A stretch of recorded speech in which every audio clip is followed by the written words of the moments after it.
when you have a YouTube channel, when you, or even my book, when you become a public figure and you tell lies, that shit's gonna catch up to you. I'll tell you that right now. It's gonna get you. We live in the world of information. You could just Google me. When I first talked to Lou, he knew all about me in seconds. And all you gotta do is Google me. So you don't lie. I hate liars.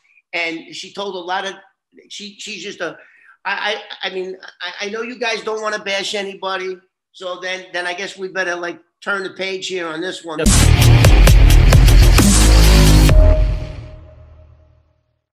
Hello, welcome back to Just a Video Podcast, where we talk about pretty much whatever we want. My name is Lou. Welcome back to the channel. Hey, it's Kendra 4012. Welcome back. Make sure to like, subscribe, comment below, and share. All right, so today we have a special guest. Typically on the podcast, we like to have people come through and just tell their stories, tell their life experiences, no matter what sort of experiences they are. So Kevin, I've been botching your last name and I don't know why, but Kevin, go ahead and introduce yourself. My name is Kevin Maher, and I have been the subject of two best-selling books called Cop Without a Badge. And the book is about my exploits of being a registered confidential informant with the FBI, DEA, Secret Service, U.S. Customs, Florida Department of Law Enforcement, NYPD, and the list goes on and on and on. I was an informant for 3 decades, and I worked on some very high-profile cases, such as the most prolific serial killer in New York's history, convicted serial killer Joe Rifkin back in '93. I worked on that case. And there's been mafia, DEA stuff.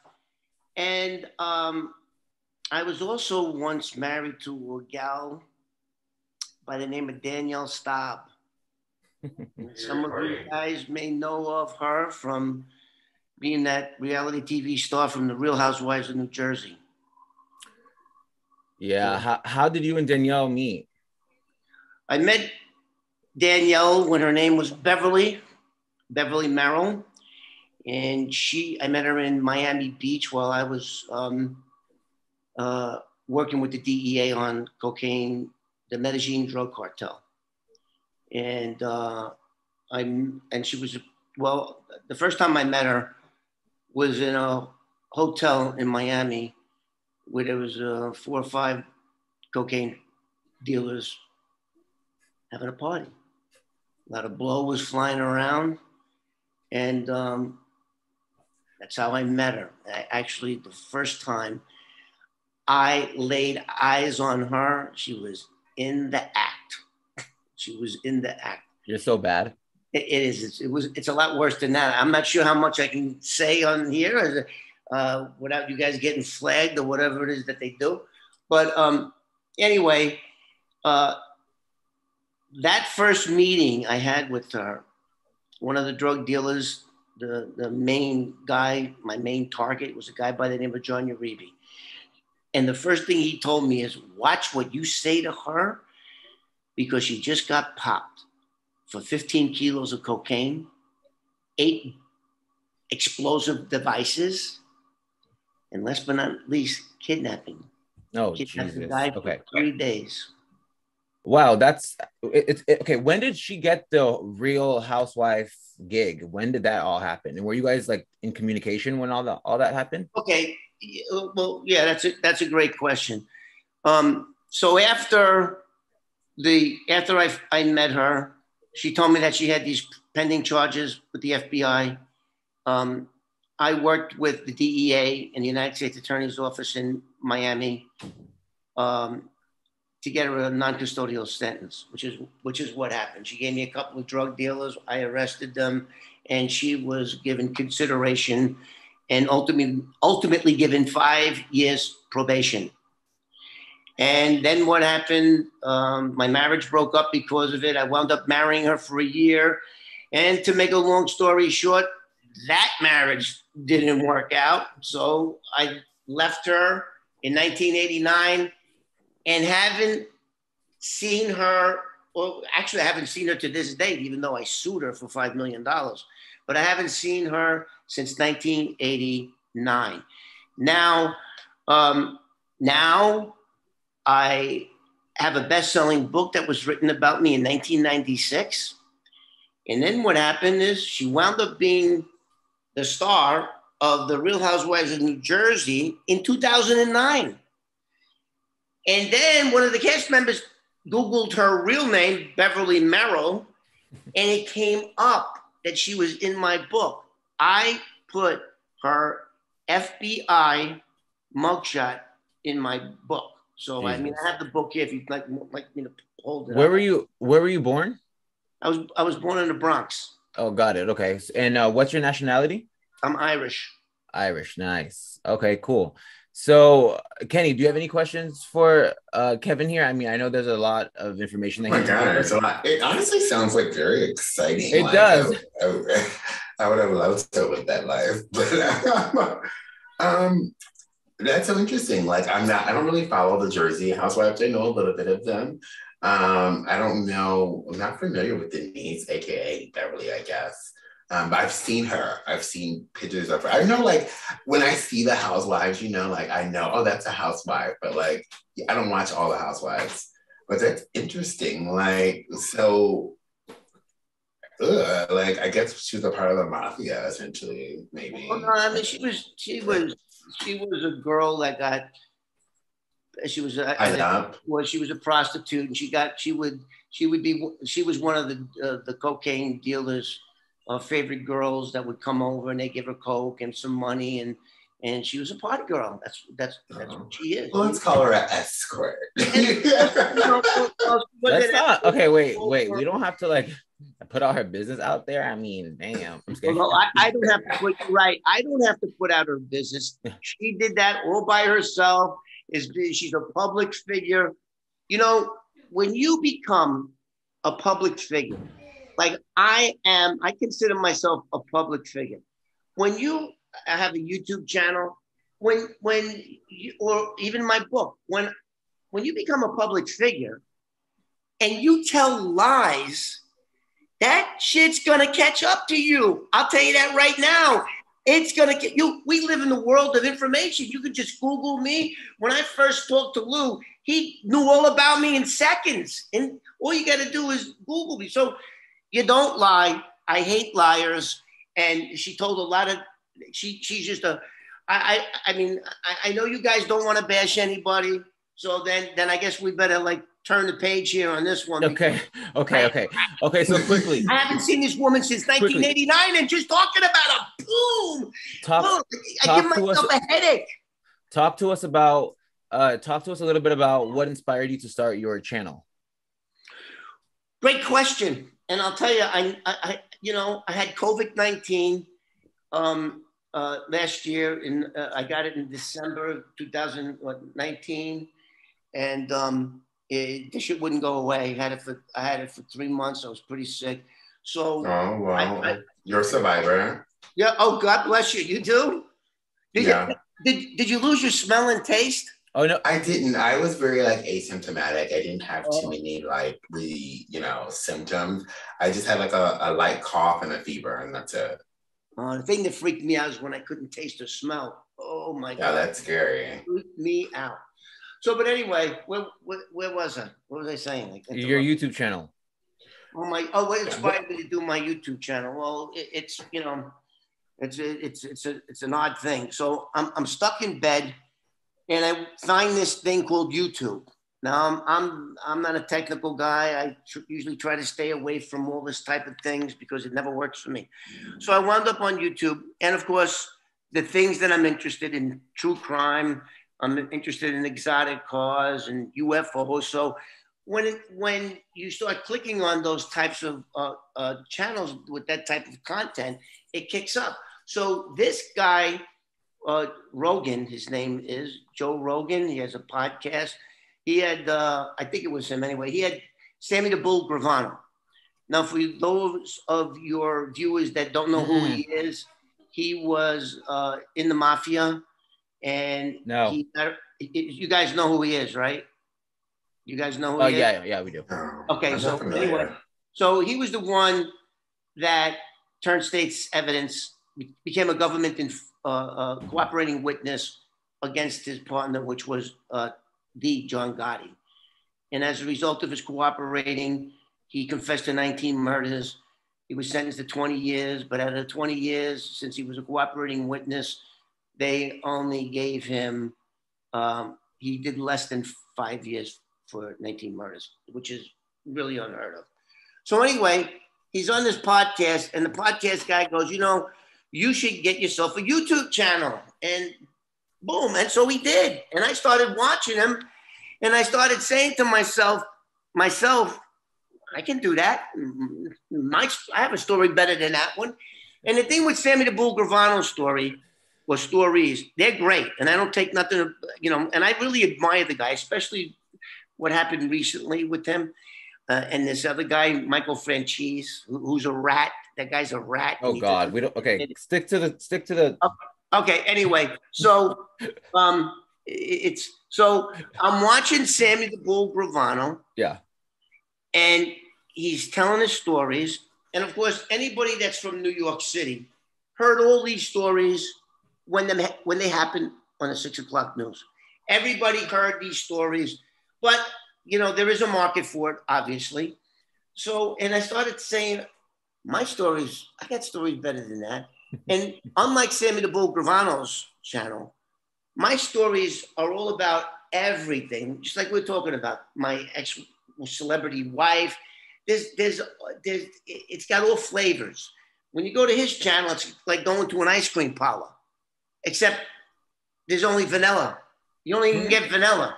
When you come to my channel, you get every flavor in the book. There's stories about every type of person, every type of situation that you can think of. I mean, it is. I mean, so when I'm thinking of all of this while I'm stuck in bed for 3 months, unable to pick up my daughter because I don't want to give her that COVID crap. And so I said, you know what? I'm going to start a channel. I'm retired now, and why not? And I did, and it's doing pretty good. Yeah, awesome. We love it. I love that you focus on true crime as well as your own life and anything that interests you. That's pretty much what I do here on my podcast. We just talk about, honestly, whatever we want, you know? Yes, I heard a lot about you guys. I can't with you. And I'm really honored that you thought I was interesting enough to be. No, honestly, 5 minutes on the phone with you, and I was like, okay, this guy is ridiculous. He's awesome. He's funny as hell. And I mean, you go on, you're the type of guy that goes on all these tangents about all these different stories, and I love it. But it's like, it's crazy because you have so much life experience. Well, this is what you have crazy ass stories. He was talking about like robbers and fucking motherfucking cops and cocaine and shit. I'm like, wait, what the hell? This is. I mean, I love it. Like, I mean, it up. I have ADD. You guys know what that is. I have ADD, and when I start telling stories, this is what my problem is. Like a tree. Think of a tree. How a tree, it's got all the branches. So think of a tree. So I start telling a story, and then all of a sudden, it'll take me to another story. And like my ADD will kick in or kick out or whatever. And I start telling that story. And then before you know it, I'm completely off the subject. And I just branch out all over the place. That's why I need a good interviewer like you guys to keep me grounded. So you gotta, no, absolutely. Right. Sometimes, you know, and the other thing about me is that I'm filter deficient between here and my mouth. So a lot of times shit comes out of my mouth that I went, oh, I probably shouldn't have said that. It was an experience that that somebody else had, and they told it to me. And the guy that told me this story was a Jewish guy in his late 40s, a matter-of-fact guy.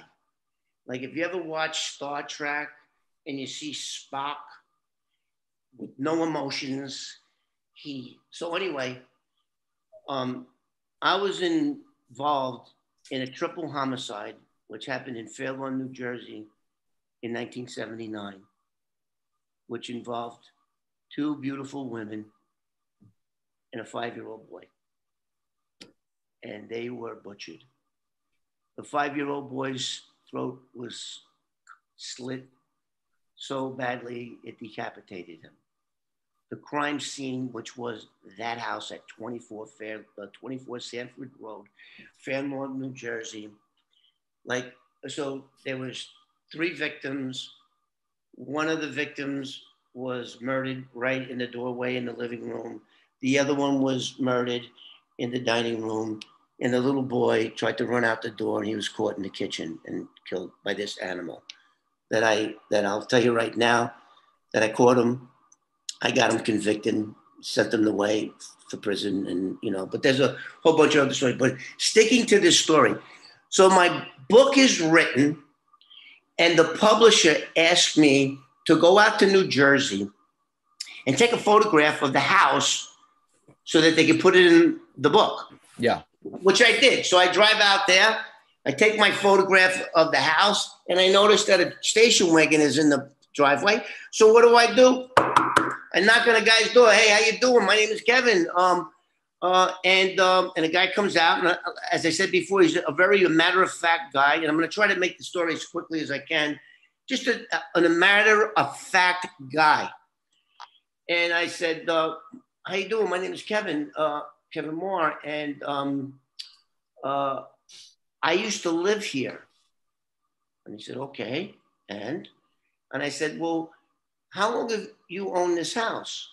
And he says, this is 1995 now. He says, I bought it in 1979.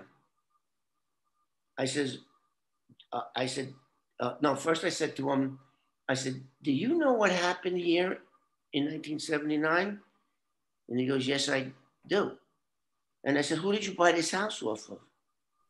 And he says, Brian Malise. Now, Brian Malise was the baby killer, and what he did was unbelievable. But that's a whole other story. So anyway, I testified against this monster the second day of the trial. My wife testified the first day, and they thought her testimony was only going to take a half hour. So I went to court, and what happened was the prosecutor, Dennis Calhoun, when my wife went into the courtroom to testify, he parked me in his office. So I said, hey, what am I going to do? Oh, and I kept bugging this guy because I always wanted to see the crime scenes photographs. Yeah. And he wouldn't show it to me because what he was really trying to do was spare me from what I was going to see. So now I'm thinking I'm going to testify to this on this day. And I tell him, please, look, I want the photographs. I want the photographs. Give me the photographs. So he gives me the book, and I'm looking at the photographs, and I'm crying, and I'm mad, and this piece of crap harmed the baby. So what kind of animal could harm a baby for insurance money? Him. So as I'm looking through the photographs, my wife's testimony wound up going the whole day, and I'm in his office, and I'm looking at 3 boxes that says New Jersey State Police evidence. So I walk up to the box, and they're stacked, piled on top of them. I open up the box, and the first thing I pull out is the little boy's striped shirt, which was actually covered in blood. So this is 83, so for 4 years. So the shirt would actually like stand up if you. Then I reached in, there was his underwear, there was his pants. And then I looked at all the other boxes, and it was the other victim's clothing, gripping. You know what, to this day, I get goosebumps. Can you see it? This happened 42 years ago. This is how it affected me. But anyway, so as I'm looking at the photographs, when somebody's throat is slashed, the blood, guys, Kenny Lou, goes all over. The whole house was covered in blood. And so that gave me the motivation. So I wound up not testifying the first day, and I was on the stand the second day and the third day. and I got him convicted. So end of story there. So the reason I'm bringing this part of the story up to you guys is because I saw what that house looked like. I knew it. So now let's go back to 1995, and I'm meeting this Jewish guy in his house. So he tells me he bought it. So that happened. I think it was in, I forget what date it was, in March. I think it was March. It was March of '79. The murders took place. He bought it in August. So when he told me all, I go, in what condition did you buy this house? And he says, oh, it was terrible. It was terrible. I go, really? And I told him, I saw the crime scene photographs. He says, oh, it was horrible. He goes, I tried to wash the blood off the wall and it wouldn't come off. Then I bought a cheap brand of paint and I covered it, and it looked like it covered it. And then once the paint dried, the blood seeped through the paint. So then he did it again. Same thing happened. And he did it the third time. Same thing happened. So in New York, we have this top quality paint called Benjamin Moore paint. And their advertisement is, no matter what your walls look like, you use our paint, one coat covers it. So he tells me, and I sprang for a gallon of Benjamin Moore. And due to its advertising, the first coat took the blood away. And I said, no, it didn't. To myself, you just covered it up. Yeah. It's still there. It's still there, most certainly so. It's still there. So the guy so then I wanted to look upstairs. So now this is a small 2-story house, and it's wooden staircase, and it's probably, I think the house was made in built in the early 50s. So I go, would you mind if I take a look at upstairs where I used to live? And I'm going back in time. I'm totally shocked at and if you guys have read my book or anything, I'm not the type of guy that gets shocked. I was born and raised in the South Bronx of New York City, a really tough neighborhood. And I've seen a lot of things I wish I never did, but nonetheless, very few things. I'm a pretty tough guy. I like to think of myself as a tough guy. When you think about a 5-year-old baby being killed, it'll make anybody burst into tears. I'm almost watering up right now. So we're going up the stairs. He's ahead of me, and the stairs start creaking. I don't know if squeaking, creaking, like when you're going upstairs. If you guys ever watched a horror movie, which I'm sure you do, the type of squeaking noise that they put in a horror movie. And I'm walking up the stairs. He's like 5, 6 stairs ahead of me. And I had to stop. I said, oh, excuse me. Listen, knowing what happened here, do you ever get freaked out?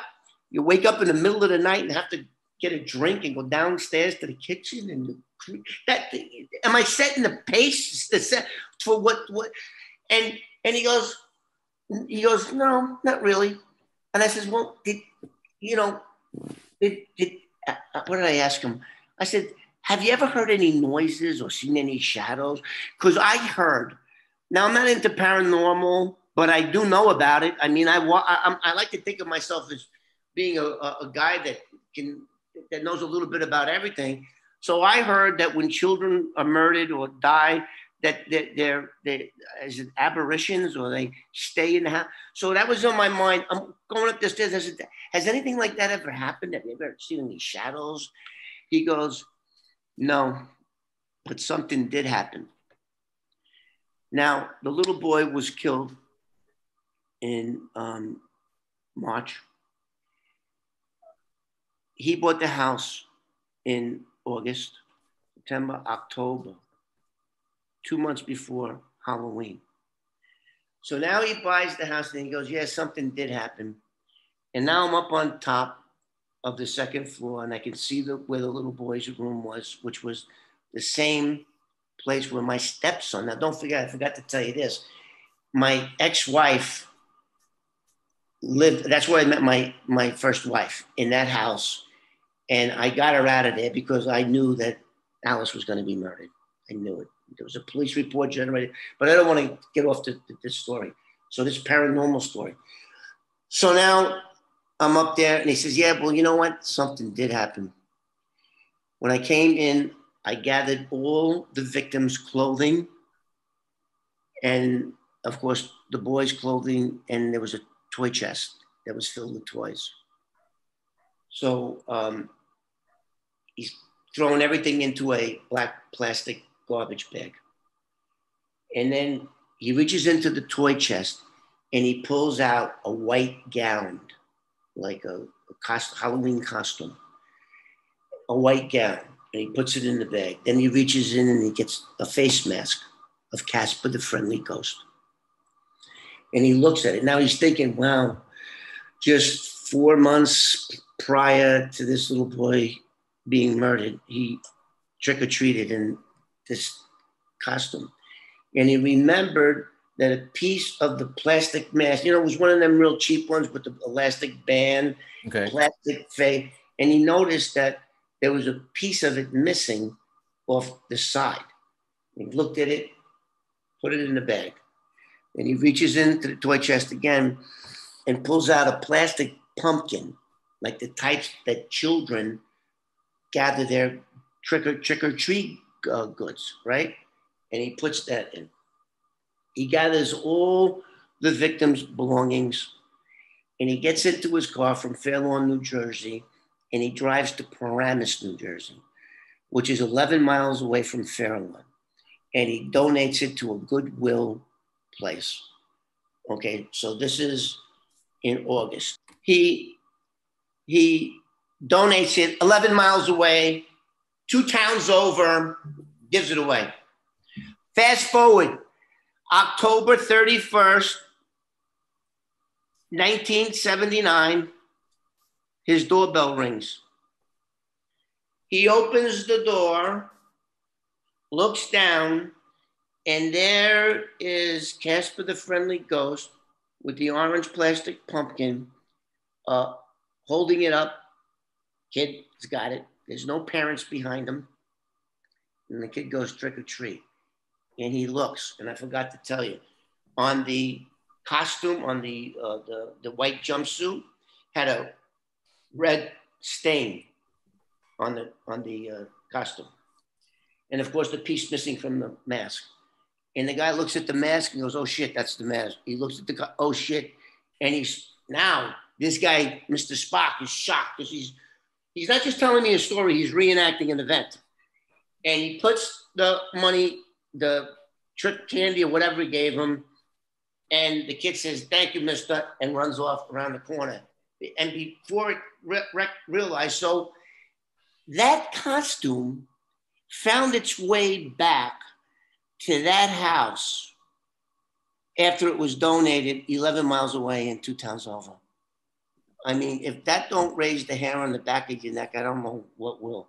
And I did make a video on my channel about it, but that was kind of like that. I mean, how is that possible? How is that possible? It's not like he donated it to a Fair Lawn, Goodwill, and then it just was a coincidence. This was 11 miles away. So, right. That's crazy. I've had some paranormal things happen. Kenny, have you had paranormal things happen to you? I've had some like random stuff happen. Like, I don't know if it's really paranormal, but like I lost my wallet in a town, like in a city, and then it like magically showed up at my job, like literally like 30 miles away. So I don't know. I don't know if that's really like paranormal. Did you leave it at your job, Kenny? No, I took it with me. All right. Well, anyways, I see this is the type of chats that we do. We kind of just bounce off different conversations, Kevin. And honestly, like I would love to have you come back again. We can talk about maybe a topic, a true crime topic, something that you haven't covered, something that you know of, or something of that nature. We do all that, all those types of videos here as well. Any final words you'd like to say before we wrap up with the video? I mean, thank you so much for coming on this video.